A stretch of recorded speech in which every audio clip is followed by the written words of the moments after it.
Barry Gibb, born Barry Allen Crompton Gibb on September 1, 1946, on the Isle of Man, came into the world in a quiet and unexpected setting for someone who would later change the sound of popular music forever.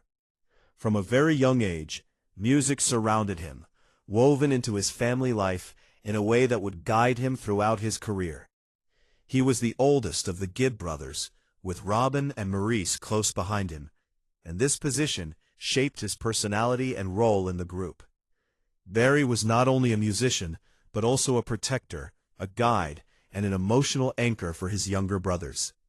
Music was more than just entertainment for them. It was a bond, a shared passion that brought them together and gave purpose to their lives. Barry's early years were modest, but rich in experiences that taught him discipline, patience, and the importance of hard work. The family moved to Australia in the late 1950s, seeking better opportunities, and it was there that Barry, Robin, and Maurice began performing together in earnest. Even as teenagers, Barry stood out as the natural leader of the group. His quiet confidence, disciplined approach, and musical instincts helped shape the sound and direction of the group. Robin brought his expressive voice. Maurice added versatility, but it was Barry's songwriting, vision, and dedication that held everything together. By the mid-1960s, the brothers returned to England, ready to make their mark on the international music scene. Early hits like New York Mining Disaster 1941, To Love Somebody, and Massachusetts demonstrated Barry's ability to write songs that were emotionally honest and deeply resonant. The lyrics were simple yet meaningful, telling stories of love, loss, and longing that listeners could instantly connect with. Barry's voice, initially rich and full, carried warmth and emotion, and over the years, it evolved into the falsetto that became one of the most recognizable sounds in music history. This falsetto was not a gimmick or a fleeting trend. It was a tool that allowed Barry to express vulnerability, passion, and emotion in a way few singers could. In the 1970s, the Bee Gees reached the height of their fame, particularly during the disco era, with Barry as the creative driving force. He was instrumental in creating the soundtrack for Saturday Night Fever, a project that would not only define a decade, but also cement the Bee Gees' place in musical history. Songs like Stayin' Alive, Night Fever, and How Deep Is Your Love dominated charts around the world, combining catchy rhythms with deeply human emotions. Barry's role in the music extended beyond performance. He was a songwriter and producer who could tailor his work to each performer while maintaining his signature melodic style. He wrote and produced hits for artists like Barbra Streisand, Diana Ross, Dolly Parton, Kenny Rogers, Celine Dion, and his younger brother, Andy Gibb. This versatility was remarkable. Each song felt perfectly suited for the artist, while still carrying Barry's unmistakable melodic imprint. Among these collaborations, one story stands out: the creation of Islands in the Stream with Kenny Rogers. Fans have long speculated about the origins of the song, and Barry finally revealed the truth in interviews. Originally written as a duet intended for different singers, Barry worked closely with Kenny Rogers to adapt the song for his voice and style.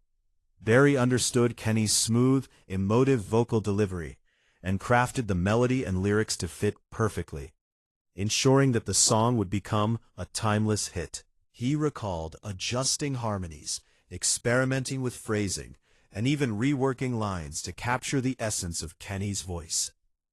The collaboration was more than technical, it was personal.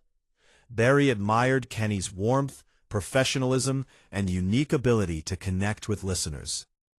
Working together, they created a song that transcended genre, blending pop sensibilities with country warmth, and it became one of Kenny Rogers' signature hits. This story revealed something important about Barry's approach. He was generous with his talent, willing to adapt, collaborate, and enhance the abilities of others, rather than seeking all the attention for himself.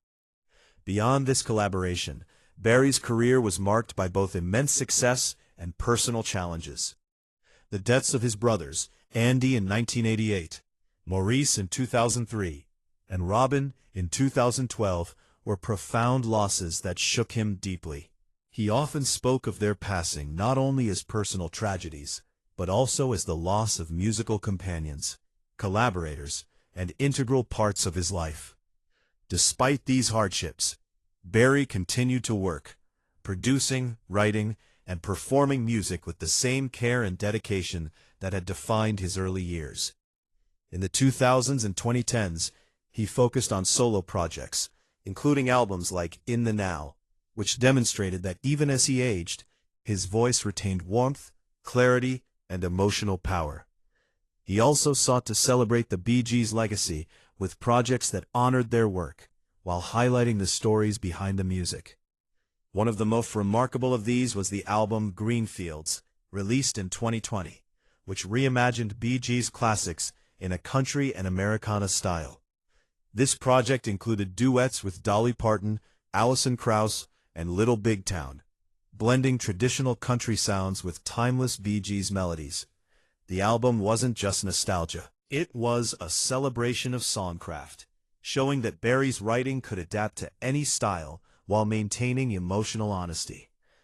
The release of the first single, Words of a Fool, a duet with Jason Isbell, was particularly meaningful. Originally written in 1986 for an album that was never released, the song finally found its moment decades later, capturing the depth, reflection, and life experience Barry had gained over his long career. All of these accomplishments, along with his recognition at the Kennedy Center Honors in December 2023, reflect a man who has continually evolved, embraced collaboration, and remained committed to the emotional core of music. Barry's life story shows the combination of natural talent, discipline, perseverance, and generosity that allowed him to impact not only pop and disco music, but also country and Americana through collaborations with artists like Kenny Rogers. His ability to adapt, innovate, and connect emotionally with listeners is at the heart of why his confession about working with Kenny Rogers matters, not just as a fun anecdote, but as a testament to the careful, thoughtful artistry that defined his career. From the very beginning, Barry Gibb's life has been a journey of musical discovery, family devotion, creative collaboration, and emotional resilience, making him one of the most influential figures in popular music history. Barry Gibb's story is one of persistence, creativity, and emotional intelligence. He was never just a performer. He was the architect behind some of the greatest hits in modern music, crafting songs with precision, melody, and feeling. The Bee Gees' early work, beginning with songs like To Love Somebody and Massachusetts, already demonstrated Barry's skill in capturing universal emotions. These songs connected with audiences because they told stories in ways that felt personal, yet relatable, to millions of listeners around the world. Barry's understanding of melody, harmony, and structure became even more pronounced in the 1970s with the rise of disco.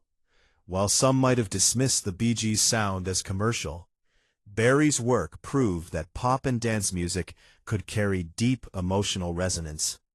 Every note, every harmony, and every lyric was carefully crafted to create songs that were timeless and human. The falsetto, which became his trademark, was one of his most innovative tools.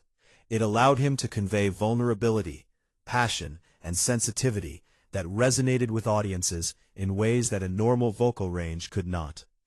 The falsetto became iconic in songs like Stayin' Alive, Night Fever, and How Deep Is Your Love, capturing the energy of the disco era while also giving the music depth and emotion. During this period, Barry's talents extended far beyond his own band.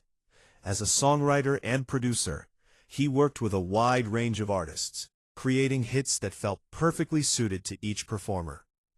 Barbra Streisand, Diana Ross, Dolly Parton, Celine Dion, Andy Gibb, and Kenny Rogers all benefited from his ability to craft melodies, lyrics, and harmonies that elevated their voices and brought out the best in their performances. The story of Islands in the Stream with Kenny Rogers is a perfect example. Written to suit both Kenny's and Dolly Parton's voices, Barry carefully considered phrasing, tone, and emotional delivery to make sure the song felt effortless and timeless. He shared that Kenny's warmth and professional approach made collaboration easy and inspiring. They spent hours in the studio, experimenting with harmonies and subtle shifts in melody, until the song captured the feeling Barry wanted. A smooth, heartfelt story of love, connection, and timeless emotion. When the song was finally released, it topped the charts and became one of Kenny Rogers' most beloved hits. Beyond professional success, Barry's personal life and the deaths of his brothers shaped the man behind the music. Losing Andy, Maurice, and Robin in separate decades was not only devastating personally, but also professionally, as each brother had contributed to the Gibb sound in unique ways. Barry described these losses as profound, moments that made him reflect on the fragility of life, the importance of relationships, and the role of music in healing and connection. Despite these tragedies, he continued performing, writing, and collaborating, showing resilience that inspired fans and fellow musicians alike. His later works, including In the Now and Green Fields, reveal a man reflecting on love, loss, and legacy, while continuing to create music that resonates deeply. Green Fields, in particular, allowed Barry to reimagine classic Bee Gees songs in a stripped-down, country-influenced style, demonstrating that his compositions were versatile and timeless. Collaborations with artists like Dolly Parton and Jason Isbell added new dimensions to the music, showing that Barry's creativity was still alive and evolving. The album was celebrated for its honesty, warmth, and reinterpretation of classics, proving that great songwriting can transcend decades and genres. For viewers and fans, these stories offer insight not only into Barry's career, but also into his character. Disciplined, generous, creative, and emotionally intelligent. The confession about Kenny Rogers illustrates this perfectly. Rather than taking credit or focusing on fame, Barry emphasized collaboration, care, and attention to detail, ensuring that the final product honored both his vision and Kenny's voice. This humility and generosity are consistent throughout his career. From early days performing with his brothers to shaping disco history and beyond, Barry has always prioritized the song, the story, and the emotion over personal ego. Today, as a living legend, he continues to work on projects that celebrate the Bee Gees' legacy and his own contributions, including the upcoming Bee Gees biopic, where he serves as executive producer. His involvement ensures that the story told on screen will be authentic, intimate, and rooted in first-hand experience. Barry's life is also a story of emotional growth. He learned from success, failure, joy, and tragedy, and he applied these lessons in every creative decision he made. His approach to Kenny Rogers and Islands in the Stream reflects this balance. Technical expertise combined with emotional intelligence, resulting in music that feels timeless and personal. His career demonstrates the importance of resilience, adaptability, collaboration, and attention to emotional detail. Each song, collaboration, and performance carries the imprint of these values, contributing to Barry Gibb's lasting impact on popular music.